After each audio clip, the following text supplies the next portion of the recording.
Hey y'all, welcome to the Flavor Fox. I'm here to put delicious looking recipes to the test so you don't have to. I'm your friend in the kitchen, just telling you like it is. So come on y'all, let's get cooking.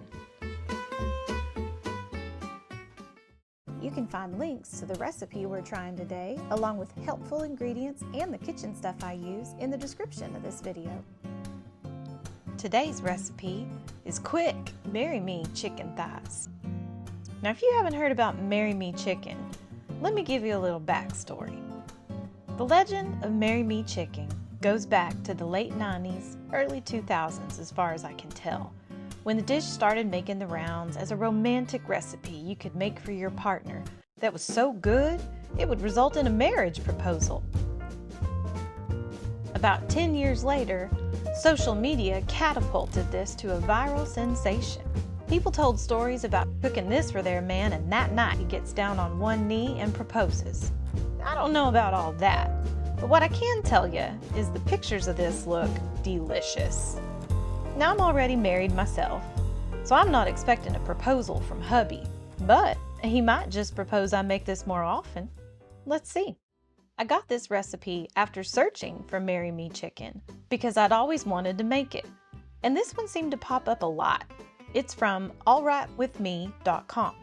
We see this gorgeous image of what looks to be crispy golden chicken thighs with a creamy cheesy sauce.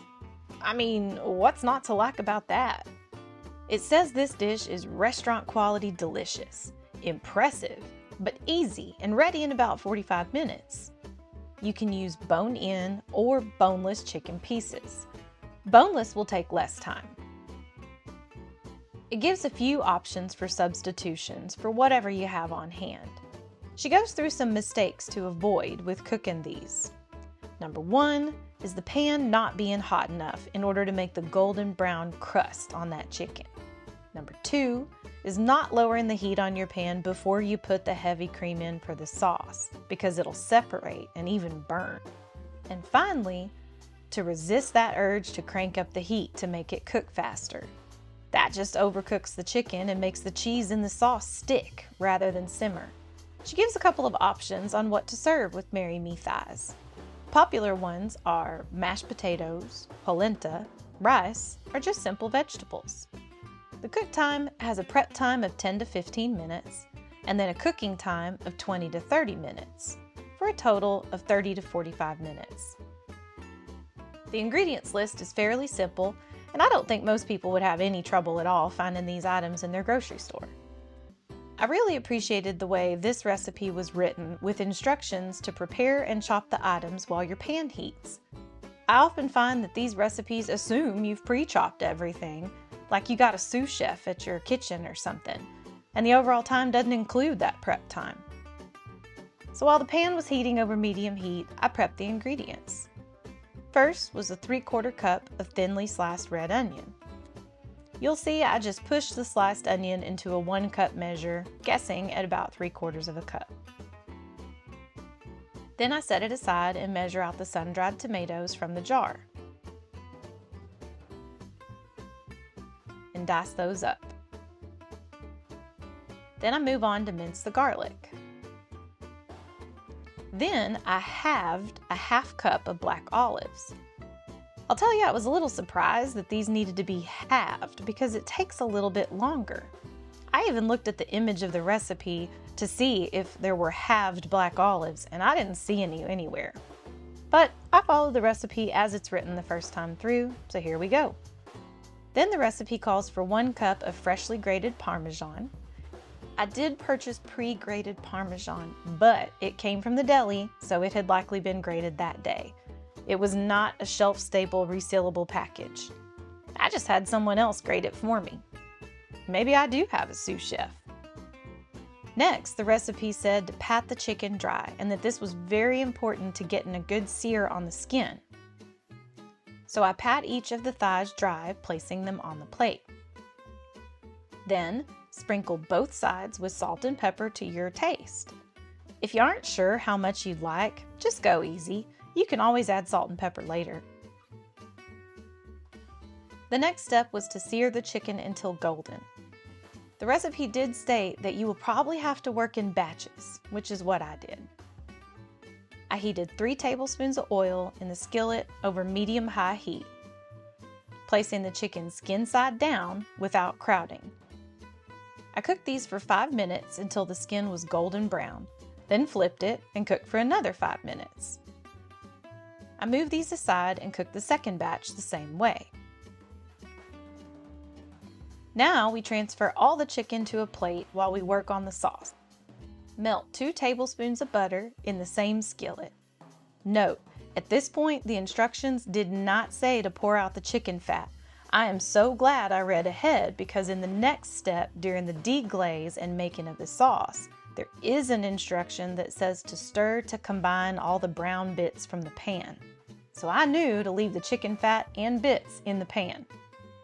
Then we add the red onion and sun-dried tomato and cook for 3 to 4 minutes, stirring occasionally to keep it from sticking. Then add the garlic and red pepper.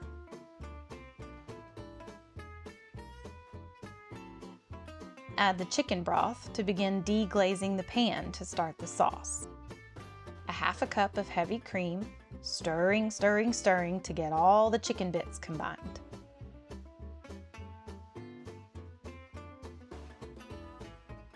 Then the fresh oregano, and let simmer for 2 minutes. It says to be sure this is a gentle simmer, so you're not looking for a lot of heavy bubbles like it's boiling, just a gentle little simmer.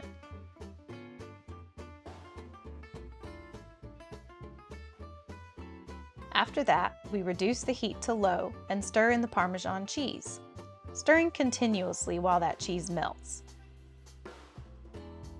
It says this should get smooth and silky in about 1 to 2 minutes. Then, nestle the seared chicken back into the sauce, skin side up, and scatter the olives around it. Cook at a low simmer for 10 minutes or until the chicken reaches an internal temperature of 165. You'll notice I do a little wiggle here of the chicken to make sure that it's not sticking to the pan. Sometimes when you place things into a cheese-based sauce like this, they stick to the pan and the sauce never gets underneath them. So this little wiggle is helpful to avoid that. Check the chicken to make sure that its internal temperature is at least 165. Mine took an additional 2 or 3 minutes to reach the right temperature. And it looks like it's done. This is what it looks like in the pan itself when it's done, but the real star here is after it's plated. The plate on the right has no rice, and it looks really good. The plate on the left has it served over rice, and you can see that it's soaking up all that yummy sauce. Looking back at the image on the recipe, this is a pretty great match, y'all. I had my doubts when the image on the recipe did not show those black olives anywhere. I still don't see them, but this is pretty close. Now for the verdict. On time, this recipe stated it would take 30 to 45 minutes total, depending on the type of chicken you used. I like that these instructions assumed a home cook would be preparing the ingredients as part of the overall time. There was no assumption that anything was already prepped. You've seen my other videos, you know this is a pet peeve of mine on recipes. I'm sorry, but when we're cooking at home, every minute counts. However, because I had to cook in batches, 6 minutes on each side, it added 12 minutes to that, so it put me just under an hour to finish the whole thing. The instructions. I really liked that this website included a lot of helpful tips and potential substitutions. They were in both the body of the post, but also in the printable version of the recipe too.